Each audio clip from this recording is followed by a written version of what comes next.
غزوہ ہند کیا ہے؟ رسول اللہ صلی اللہ علیہ وسلم نے غزوہ ہند کی پیشگوئی کیوں دی تھی؟ کیا اسلام میں واقعی ایک ایسی جنگ کی پیشگوئی موجود ہے جس کا میدان ہندوستان ہوگا؟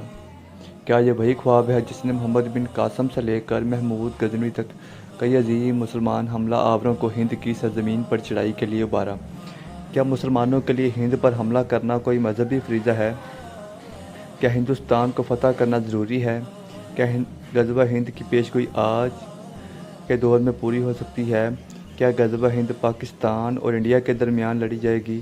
ان تمام تر سوالات کے جوابات آج کی اس مختصر، مکمل، مستند اور تفصیلی ویڈیو میں بیان کیے جائیں گے، جو ایک مسلمان کے لیے جاننا بہت ضروری ہے۔ اس لیے ویڈیو کو مکمل دیکھیے اور کمنٹس میں اپنی رائے کا اظہار ضرور کیجیے۔ سنن نسائی کی حدیث نمبر 4382 میں حضرت ابو ہریرہ رضی اللہ تعالیٰ عنہ سے مروی ہے کہ رسول اللہ صلی اللہ علیہ وسلم نے ہم سے وعدہ فرمایا تھا کہ مسلمان ہندوستان میں جہاد کریں گے۔ اگر وہ جہاد میری موجودگی میں ہوا تو میں اپنی جان اور مال اللہ تعالیٰ کی راہ میں قربان کروں گا۔ اگر میں شہید ہو جاؤں تو میں عظیم اور افضل ترین شہداء میں سے ہوں گا، اور اگر میں زندہ رہا تو میں وہ ابو ہریرہ ہوں گا جو عذاب جہنم سے آزاد کر دیا گیا ہے۔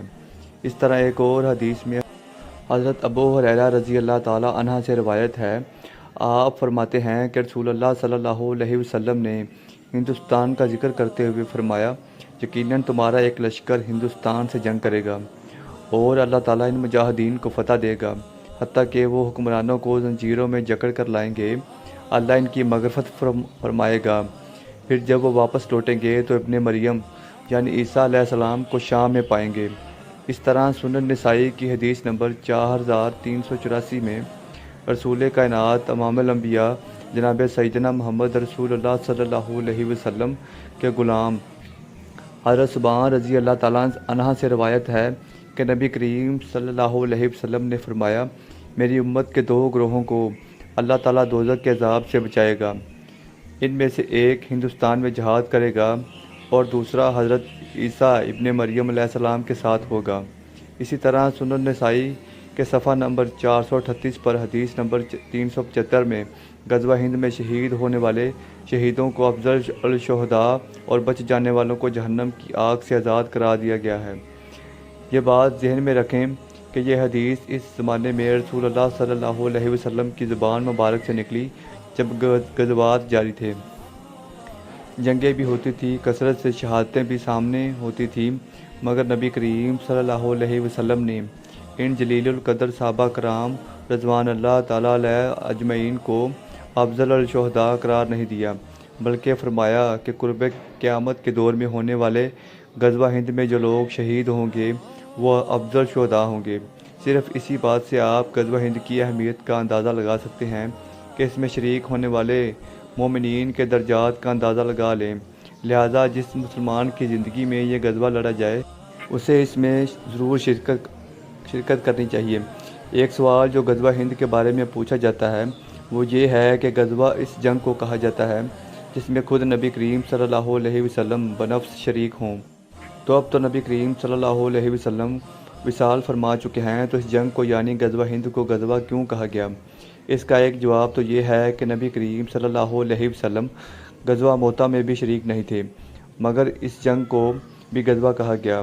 اسی طرح دوسرا جواب یہ ہے کہ حضرت امام مہدی علیہ السلام چونکہ نبی کریم صلی اللہ علیہ وسلم کے نائب اور امتی ہیں اور آل رسول میں سے ہوں گے، ان کا مقصد نبی کریم صلی اللہ علیہ وسلم کی رحمت للعالمین صفت کو تمام عالمین پر نافذ کرنا ہے، لہٰذا ان کی موجودگی کے سبب بھی اس غزوہ کو غزوہ ہند قرار دیا گیا۔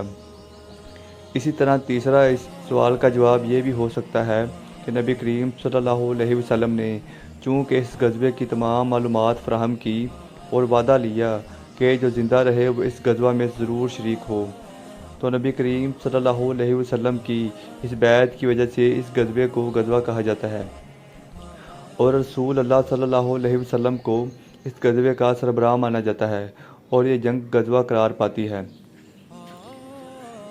بعض لوگ محمد بن قاسم کے ہندوستان پر حملے کو غزوہ ہند مانتے ہیں، لیکن یہ بات درست نہیں۔ یوں تو محمود غزنوی نے بھی جب بھی ہندوستان پر حملہ کیا ہمیشہ غزوہ ہند کی ہی نیت باندھی، لیکن وہ 17 حملے غزوہ ہند میں شامل نہیں۔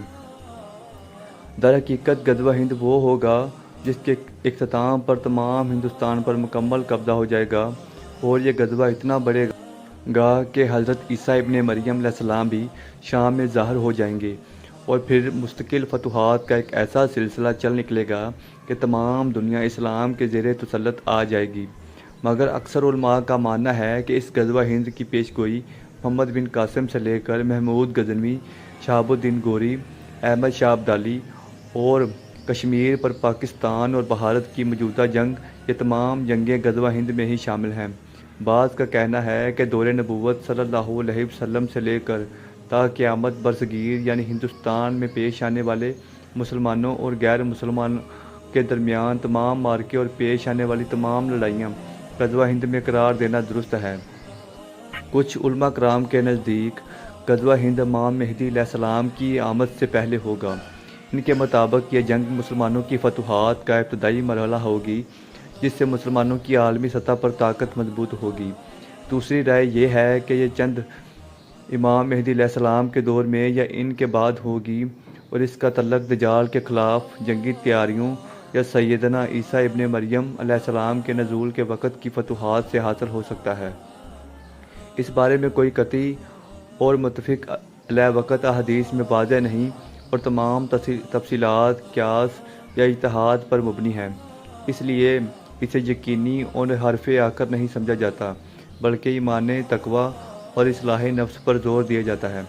غزوہ ہند کے بعد پوری دنیا پر اسلام غالب آ جائے گا یا نہیں؟ اس سوال کا جواب یہ ہے کہ پوری دنیا کے مسلمان ہونے کا تصور قرآن و حدیث میں براہ راست موجود نہیں، البتہ بعض علماء کی راہ اور روایات سے یہ اشارہ ملتا ہے کہ غزوہ ہند ایک بہت بڑی فتح ہوگی، لیکن غزوہ ہند کے فوراً بعد پوری دنیا اسلام کے زیر تسلط نہیں آئے گی۔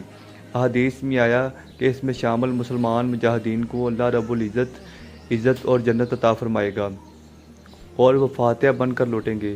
کچھ احادیث کے مطابق حضرت امام مہدی علیہ السلام اور پھر حضرت عیسیٰ روح اللہ علیہ السلام کے نزول کے بعد اسلام دنیا بھر میں غالب آ جائے گا۔ مسند احمد کی حدیث میں رسول اللہ صلی اللہ علیہ وسلم نے ارشاد فرمایا، اسلام دنیا کے ہر کونے میں پہنچے گا، یہاں تک کہ ہر گھر میں داخل ہوگا۔ بعض روایات سے اشارہ ملتا ہے کہ حضرت عیسیٰ علیہ السلام کے زمانے میں کفر اور شرک مٹ جائیں گے، اور صرف اسلام باقی رہے گا۔ لیکن یہ بات کہ غزوہ ہند کے فوراً بعد پوری دنیا مسلمان ہو جائے گی، یہ بات کسی صحیح حدیث سے ثابت نہیں۔ یقیناً غزوہ ہند ایک عظیم معرکہ ہوگا، لیکن پوری دنیا کے اسلام قبول کرنے کا مرحلہ بعد کی عالمی واقعات، خصوصاً امام مہدی علیہ السلام اور حضرت عیسیٰ علیہ السلام کی قیادت کے ساتھ جوڑا جاتا ہے، نہ کہ صرف غزوہ ہند کے ساتھ۔ غزوہ ہند کا تعلق براہ راست ہندوستان یعنی موجودہ بھارت سے ہے۔ احادیث میں جو پیش گوئی کی ہے اس میں ہند کا ذکر آیا ہے، اور ہند سے مراد تاریخی طور پر وہی خطہ ہے جو آج بھارت، پاکستان، بنگلہ دیش اور اس کے آس پاس کے علاقوں پر مشتمل ہے۔ لیکن زیادہ تر علماء کی رائے میں یہاں خصوصی طور پر بھارت یعنی انڈیا مراد ہے۔ نبی کریم صلی اللہ علیہ وسلم کی حدیث کے مطابق ہند پر چڑھائی سے مراد ایک خاص جنگ ہے جس میں مسلمان انڈیا پر غالب آئیں گے، مگر یاد رہے کہ یہ جنگ دینی بنیاد پر ہوگی، نہ کہ صرف سیاسی اور زمینی قبضے کے لیے۔ بعض علماء اس کو روحانی اور فکری جنگ بھی سمجھتے ہیں جو اسلام کی حقانیت کے ذریعے ہوگی۔ اللہ رب العزت کے حضور دعا ہے کہ پروردگار عالم ہمیں رسول اللہ صلی اللہ علیہ وسلم کی پیشگوئی کے مطابق اگر ہم زندہ ہوئے تو غزوہ ہند میں شامل ہو کر جہاد فی سبیل اللہ کرنے کی توفیق عطا فرمائے۔